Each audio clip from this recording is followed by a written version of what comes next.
Robert Dillingham just played in his first scrimmage. Mm-hmm. You know, he just dropped 40 points. Mm-hmm. We seen what happened in the summer whenever they played in that Global Jam tournament out there in Canada. Didn't have his best start. People were saying that he made a mistake by going to Kentucky. You know, he was struggling to score the ball. He was rarely even seeing time on the floor. Some games he wasn't starting and whatnot. We know Rob to be that scorer, but so it just felt kind of weird for me not being able to see Rob drop 20-plus points in an easy manner, saying how he was scoring his buckets, right? Right. What do you think? What is your expectations for Rob, you know, coming into the season? And do you think that he's going to be a potential NBA draft pick this year as a one-and-done player? Well, to answer your first question, I've learned years ago that any player going to Kentucky, you got to temper back your expectations. Never expect for any player to go to Kentucky and average 20-plus because that's just not the way that it works. That's not the way that Coach Kyle runs the system. If you look at the history of Kentucky, even back to Devin Booker was essentially coming off the bench. Devin Booker wasn't really considered like that guy. The guy in college, but then when we got to the NBA, he became that guy, as you can see now. So me looking at Rob, he's not going to be the guy at Kentucky. It's going to be some ups. It's going to be some downs. My expectations for him as far as scoring, anywhere from 10 to 12 points is good for me. So that's realistic. For Rob averaging 10 to 12 points. 10 to 12 points, that's realistic to me. I don't think it's going to be a scorer on that team averaging over 16 points. I think the leading scorer will be around that 15 point, 16 point range. I think everybody going to be within the teens that we expect to be a high level scorer. So will Rob be an NBA draft pick this upcoming season?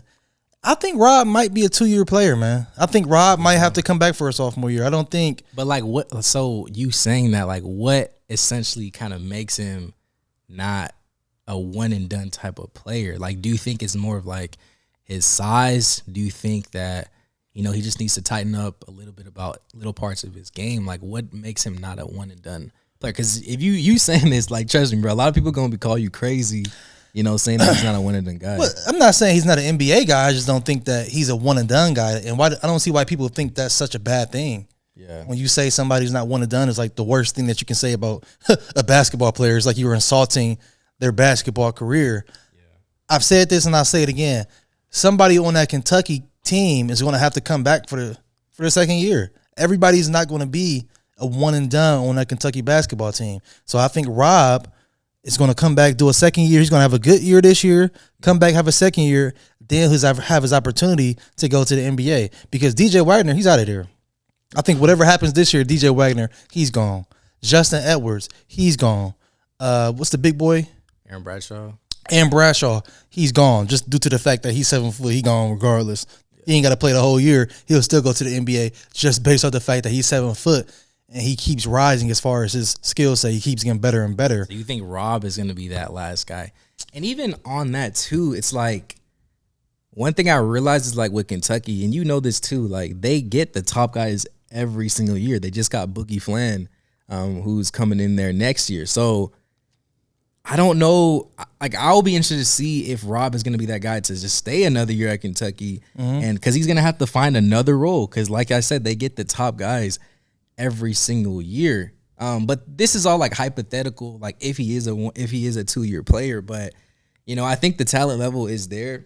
But it's just like one thing you can't teach is size. You can teach how to use your size and you know, to be able to score. But I just feel like he has to be the orchestrator of that team. You know, just being the smallest player there, he has to showcase that he can be, you know, like a legit point guard, like I've been alluding to from time to time. But if he can't do that, because you know, bro, everybody can score in the NBA, bro. Right. Like, they have so many scores. Like everybody can score. So he needs to find what makes him unique, you know, and try to really perfect that on the collegiate level. And I think he may potentially get a chance because I've seen him, you know, on mock drafts going somewhere in the second round. So there's a chance. Here's my thing, man. I heard somebody on TV say one time, "Don't show me what you're working on. Show me what you're good at." I'm going to say it again. Don't show me what you're working on. Show me what you're good at. There's nothing wrong with Rob being a scorer. There's nothing wrong with that mindset. Could he be a Jamal Crawford type in the NBA? Possibly. Was Jamal Crawford considered a legit point guard? No. He was somebody that come off the. Could he be a Lou Williams in the NBA? Possibly. But Lou Williams. He doesn't even really play much right now. And then also Jamal Crawford, he's like 6'5" Same thing with like the Jordan Clarkson of the worlds. You know, they at least have that size to where they're not going to be a liability on the floor. Robert Dillingham is 6'2". He's a legit 6'2" guy. You can't really name me a lot of 6'2" guys in the NBA. That's even role players too.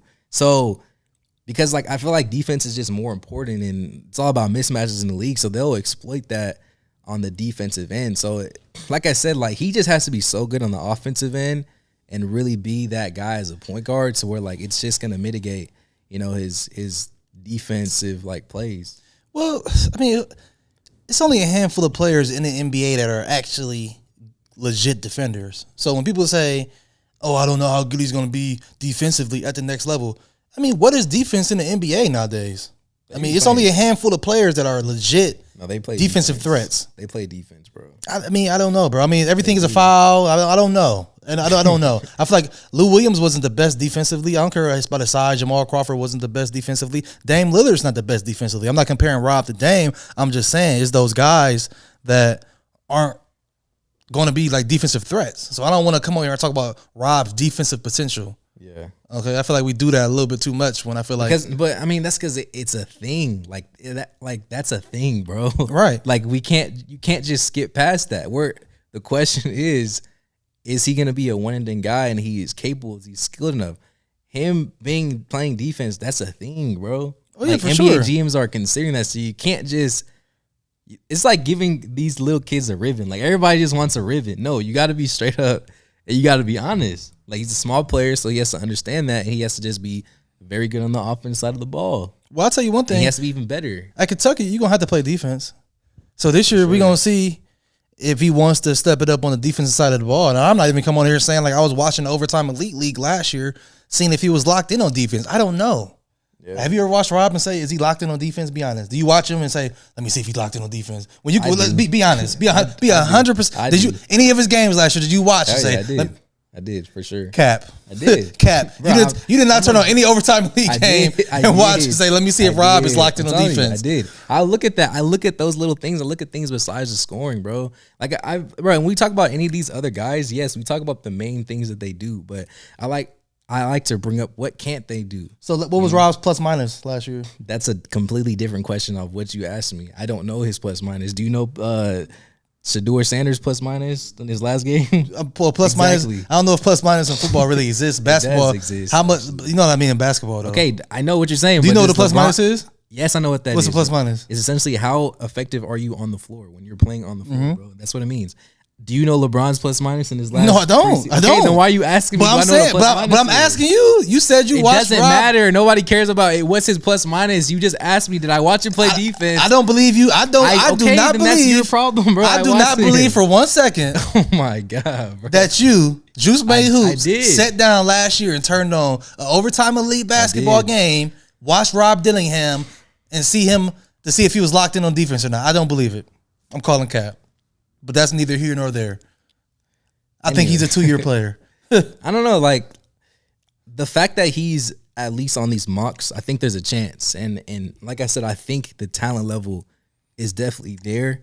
I just want to see what his role is going to be on the team. Right. You know, like, because there's a lot of different roles that Justin Edwards can play. Like, he can bring a ball up the floor, but he can also, you know, guard bigs. Like, he can be the guy that can just score, or he can be a 3-and-D type of guy. Right. DJ Wagner kind of similar to the same thing. So with Rob, there's only a few sections on the court that you can really put him at, and different types of roles that he can really play for your team. So I want to just see where they're going to put him on, you know, whenever he's playing for Kentucky, and how he's going to, you know, really take that coming into the season. I've been an advocate for Rob. Like, I've been trying to tell you, like, he's the number one guy. You know, like, people know, bro. And like I said, it's just a blessing that to just see how far he's really came, you know, and what he's had to, like, go through in all these different schools playing for Kanye. Like, people forgot all about that, and playing OTE. You know, now he's playing for one of the prestigious, you know, basketball programs in the country. So, you know, no matter what you say, I say, like. So you basically saying that was like a struggle plan for What you mean? Playing for Kanye or something? Like when you say what he had to overcome?